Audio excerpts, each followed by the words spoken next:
Hey there, Parkinson's Warriors. This is Nick Pernisco, the Parkinson's Warrior, and I am here going live because for a few reasons, but mainly because I wanted to give you an update on how things are progressing with my Parkinson's, as well as with some things I'm doing with Parkinson's Warrior. I wanted to see if you wanted to offer some feedback. I'm always happy to learn from others, and that's how I've learned everything about Parkinson's to begin with. So it'd be great to learn more from others, and I have questions for everyone. So if this is your first time on the channel, please hit subscribe, and that would really help me a lot. If you hit subscribe and follow Parkinson's Warrior on on YouTube. So one of the things I want to talk about was, well, how's my Parkinson's doing? And there are lots of updates about how I've been in DBS and all these different things revolving around it.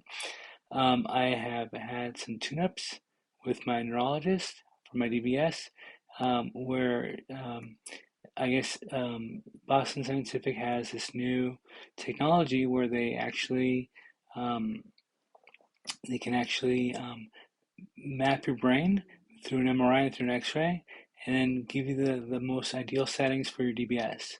So I was given, hey Amalia, how are you? Good to see you.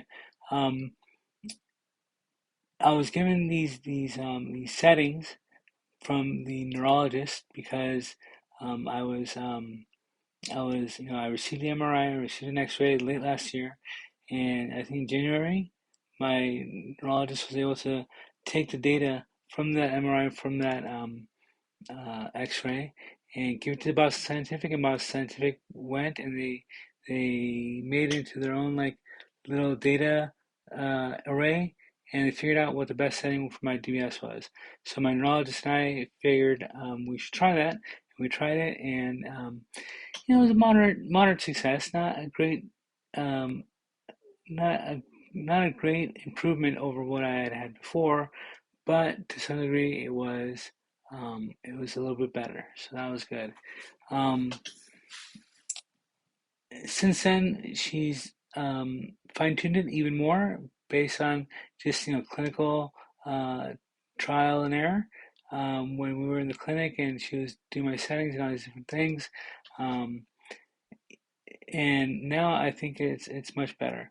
Um, what it helped me overcome for the most part was a speech impediment that had to do with my breathing. And my breathing, for some reason, was only short breaths with my old DBS setting.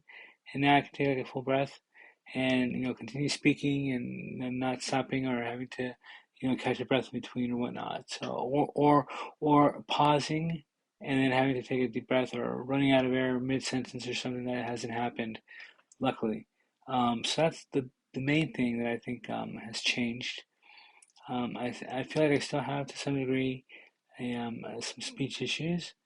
That can be avoided. I think um, after all the settings we've tried and so on and so forth. Um, it's kind of hard to overcome that. It might just be from the disease. Another thing that I've been having problems with is like my hand movements. Like when I do like clap my hands, it progressively gets smaller and smaller until I can't clap anymore. So I'm like clapping, yay, and then my hands kind of stick together. And that's something that I've talked to my neurologist about as well. And that's something that can probably be solved with like some more fine tuning on DBS. But the problem with DBS is that you fine tune it in one direction and something else gets messed up. So, this fine tuning with my voice, my breathing has gotten better, but at the same time, I feel like that clapping thing, or even like mixing, like if I mix like coffee, for example, I'm like mixing, and my hand gets smaller and smaller, my movement gets smaller and smaller as I'm trying to mix. So I can't really mix things. I can't really, use my hands in that way. So the gross actions, like, hitting a baseball bat or something, probably are better. I haven't tried hitting a baseball bat, but I think that that would be better versus fine motor movements. Motor movements are having problems now. So give and take. Overall, I think I'm pretty happy with the settings. and when I went to get the MRI, I had to go and put my DBS into MRI mode. And that was a little scary because I actually had to have the DBS off. So because it was off, um, it really showed me how far my body had progressed without the DBS, and so um, that was something that was pretty scary to experience, where I literally went from being able to move and dance and do all these different things and speak clearly to all of a sudden I was like frozen. My face got really frozen. I couldn't speak, and the two techs at the MRI had to actually move me from the chair to the MRI machine. So it was pretty scary to see just how much the disease has progressed, and how much DBS has actually helped. Um, there are a lot of people who say that DBS doesn't help them, or that it hasn't helped them at all, or it made symptoms worse. I'd say to those people, continue fine tuning if you can, and then try to see what it's like when you turn it off, because there's a huge difference for me. I think that if you've been properly diagnosed for having DBS and having benefit from DBS, which means that you respond well to the carbidopa levodopa, then in that case, I think that you could um, you should see some benefit from DBS. So worth checking out, worth trying. So some other things I want to talk about today are um, so as many of you know, I have the Parkinson's Warrior community, which is growing all the time. People on Facebook, people on YouTube, um, people who read the books, the Parkinson's Warrior books. I've released four of them already, plus a free or $1 mini guide. That's like kind of like the low budget version of that, um, of the other books. But one of the main things that I've actually done and try to do more of over time has been working on an app. And many of you who've been following me for a long time know about this app, the Parkinson's Life Kit app. And it's currently only available for iOS, although I've been promising people that an Android version is coming soon. And I really, really want an Android version at one point soon. My cat just came in, so she opened the door. She knows how to push the door.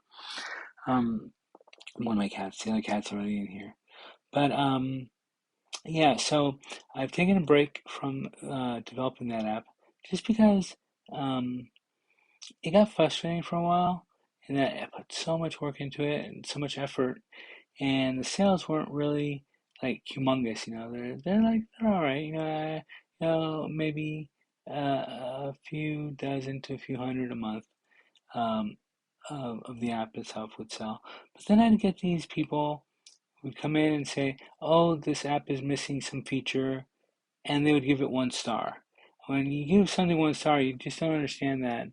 Um, actually, it actually hurts the developer. I mean, it hurts the developer when they type in a keyword; it doesn't appear right away. So I felt the app was good. There were many hundreds of users that were using it and that were getting huge benefit from it.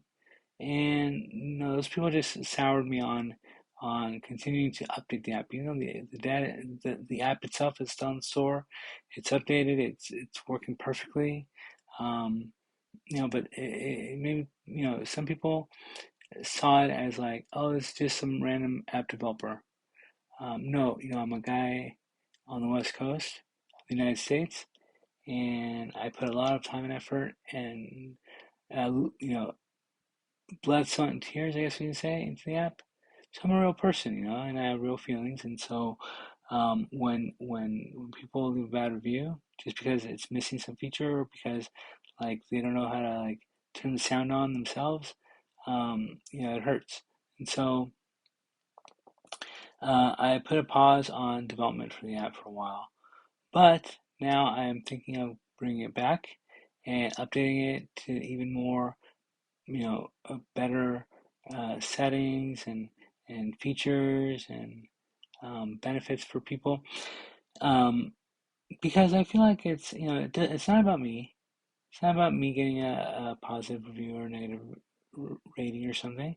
it's about the people it helps. And so I've been fortunate to be able to create something that people really like and really enjoy and really use.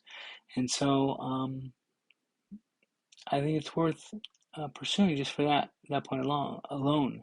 And so I will start to work on an update for the app, um, and I will work on an Android version of the app as well.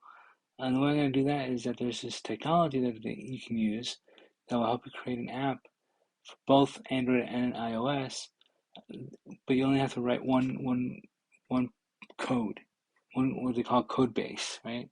So that means that basically, if the app is written in this code base, let's say Flutter or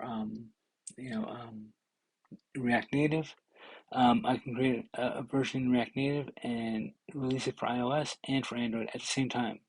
And it'll look the same and it'll work the same. If there's a bug on one, there'll be a bug on the other one, and I can fix it. And when it's fixed on one, it's fixed on the other one, and it just it's very automatic. And so that's kind of where I'm thinking of it, and updating the look, make it more easy to use for people like us with Parkinson's. So I know that the whole tapping uh, feature is a really important one, and I've seen my tapping get worse over time. And so I think that would be a really good feature for people to keep track of their taps over time, and see how their disease has been progressing.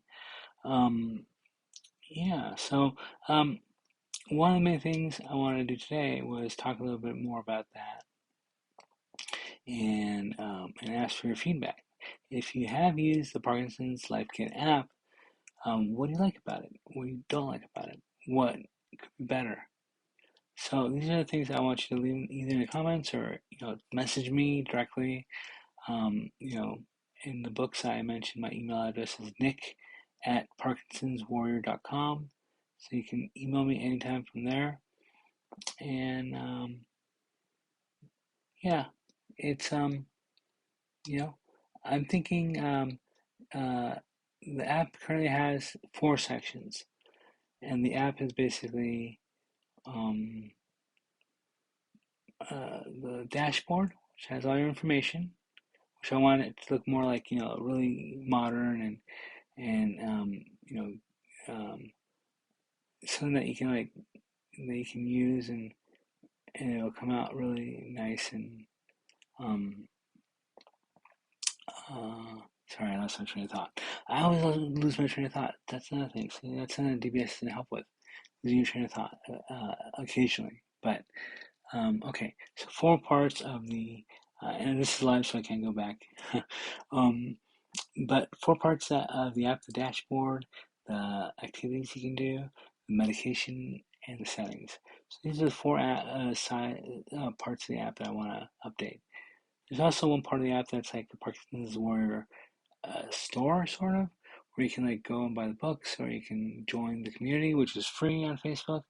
Parkinson's Warriors is the Facebook community, and so yeah. So I think the features that we have now are we have some cool activities like the tapping game, cognitive game, um, memory game. You're tracking your mood, your mental health, things like that. And I also have a couple of things to track tremors, track um, dyskinesia, which by the way you can tell I don't have much dyskinesia, if at all, to DBS. I can. Um, and then I have a couple of custom tests, and people ask me, well, what do I do with a custom test? Well, you can do a lot of different things with a custom test. Um, But you tell me what you might want to do. Do you want to have some other type of features in there? Um, Go ahead and share your opinion down in the description or in the comments, and I will check it out. Anyways, I think that's it for now. But if you have any other questions or comments,